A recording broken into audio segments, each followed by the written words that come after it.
Hello, my people. You are welcome to this great channel. This is where breaking stories are brought to your doorsteps.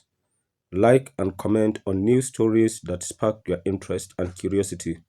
Subscribe and hit the notification bell so that you will be the first to be notified as breaking stories are published on this channel daily.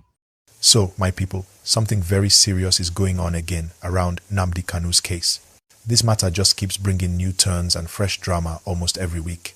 And now the new talk shaking everywhere is about how Omoyele Sowore, the well-known activist and media man, reportedly leaked some important information that has made both the chief judge and the prosecution lawyers restless. The whole thing has created a lot of attention inside and outside the court, and many people are now saying this might be the biggest twist we have seen in the Kanu case in months. Please, before we go deeper, make sure you like this video and subscribe to the channel so you don't miss updates, because this story is unfolding fast. So, let's go straight into it. Nnamdi Kanu, as we all know, has been in detention for quite some time now after he was rearrested and brought back to Nigeria to face trial on charges related to his activities with the indigenous people of Biafra, IPOB. Over time, there have been several court appearances, adjournments, and legal arguments between his lawyers and the government's prosecution team.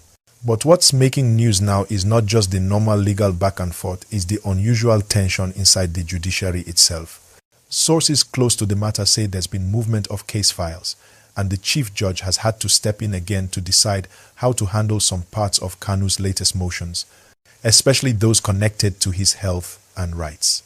Now here's where Sowore's name comes in.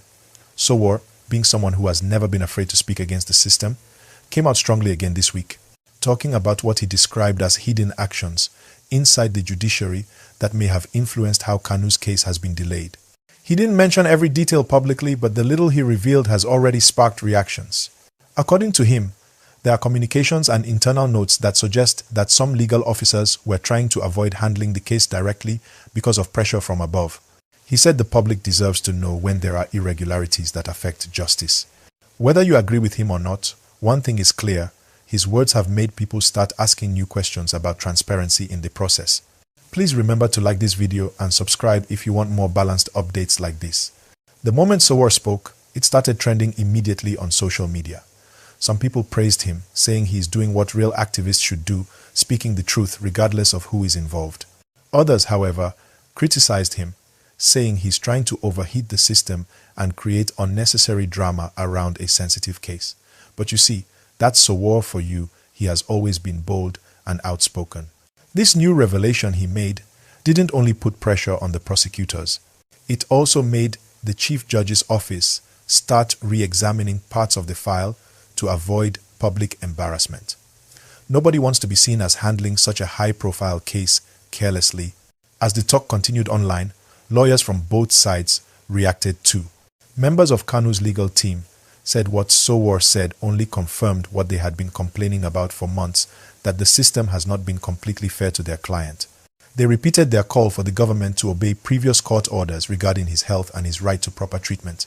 Meanwhile, the prosecution team came out to say that there's no hidden plan, that they are simply doing their work according to the law. They said no one should use activism to intimidate the judiciary. The chief judge's office also avoided saying too much, but sources close to the court said there's quiet tension because the case has become too politically charged. Let's be honest, this case has become more than just a legal issue. It's now a political and emotional matter for millions of Nigerians. People from different regions see it differently. For some, it's about justice and human rights. For others, it's about national security and the rule of law. And right now, every small development in the court becomes big news. You can see how even a simple adjournment or a file transfer turns into headlines. So, when you add Sowore's latest statements, it's like adding fire to an already hot situation. Please make sure you click the like button if you're enjoying this breakdown, and subscribe too so you'll get updates anytime new details drop. Now, inside Abuja, the talk is that after Sowore's revelation, there's been serious effort from the legal side to clean up communication records and make sure everything is done by the book. No one wants to be accused of bias. There's even rumor that some of the prosecution lawyers are reviewing how evidence has been shared and handled, just to make sure nothing is tampered with or exposed. That's how sensitive this case has become. Some senior lawyers have even advised that the judiciary should allow full public access to some of the proceedings' live coverage or transcripts so that the people can see the fairness of the process for themselves. Another part of this gist that people are talking about is how Sowore is also mobilizing public awareness about Kanu's detention conditions. He's been calling for better medical attention for him and fair access to his legal team. That's something that human rights groups have been echoing for a long time. And whether you like Sowore or not, that call is attracting attention internationally again. Diplomats and international media are beginning to ask why the case is taking this long. Some of them are even pointing out that prolonged trials without clear progress often create tension that affects peace and unity. At the same time, the government side maintains that the law must take its full course. They say anyone facing serious charges must go through the proper legal steps. They've also called for calm, saying that no one should take advantage of the case to incite unrest or discredit the judiciary. And that's something every Nigerian should remember. We must allow justice to work the right way. That's why it's important for every report to be accurate and balanced. Please, if you've not done so, take a second to like this video right now and subscribe. It helps this channel grow and helps us bring you verified updates without bias. Now, what makes this current twist special is not just the back and forth between activists and the court, but the public reaction it's creating. The online space has been filled with hashtags calling for transparency and freedom, while others are asking for respect for judicial independence. Even politicians have started commenting. Some southern leaders are urging for political solutions, suggesting that dialogue might help ease the situation. Others, from the government side, believe that letting the court process finish is the only way to maintain the rule of law. That difference in opinion shows how divided people still are over this issue. And you can't ignore how sensitive it is. Every small statement from either side spreads fast. Sowore's recent post, for example, gained thousands of views and comments within hours, and those comments are mixed, some filled with support, others warning against stirring public anger.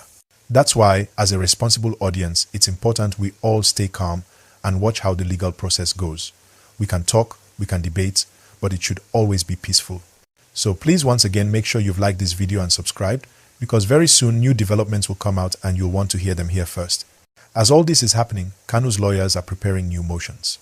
They want the court to look again at previous rulings, including the conditions of his detention and whether his continued stay in custody is still lawful. The court, on the other hand, is taking its time, maybe to avoid mistakes that can cause appeal issues later. That's why we're seeing more adjournments and long waiting periods. People may not like it, but that's how legal systems work, sometimes slow but steady. Still, with Sowore putting pressure and activists making noise, the process might move faster than expected. It's also interesting how this story connects to politics, because elections and public perception always influence how government handles high-profile cases.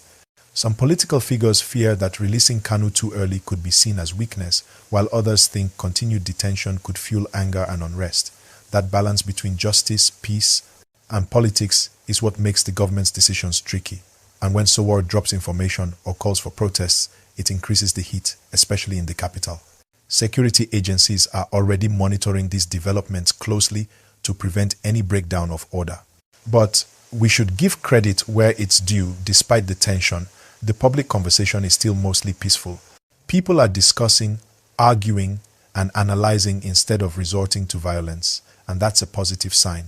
It shows Nigerians are learning how to demand accountability with calm voices, not chaos. That's something we should all encourage. Please, take a second and hit that like button if you believe in peaceful civic action, and don't forget to subscribe so we can keep promoting conversations like this that unite people instead of dividing them. Now, many Nigerians are asking one big question. Will these revelations from Sowore actually change anything? Will it speed up Kanu's release, or even affect the credibility of the prosecution? For now, it's too early to tell. The judiciary is not likely to take public pressure as the main reason to change its approach, but what Sowore has done is create awareness and force transparency. Everyone involved now knows the eyes of the nation are watching closely. Even the international community is watching. And that alone can influence behavior. People tend to act more carefully when they know the world is paying attention. Another important point is the human side of this case. Beyond politics and law, there's a man inside detention, his family waiting, his supporters hopeful, and a government trying to balance order and fairness. No matter what your view is, you can agree that justice must not only be done, it must be seen to be done. And that's why it's important for the media, for activists like Sowo, and for ordinary Nigerians to keep demanding fair treatment while staying peaceful. This matter is far from over. The chief judge will still have to decide the next judge to handle some motions, the prosecution will still present more evidence, and the defense will keep challenging procedures. So, there are still many scenes ahead in this story. What Sowore has done is just add new light to the case. Some say he's helping justice, others think he's complicating it. But whichever way, the public now has more information than before. And for a democracy, that's progress.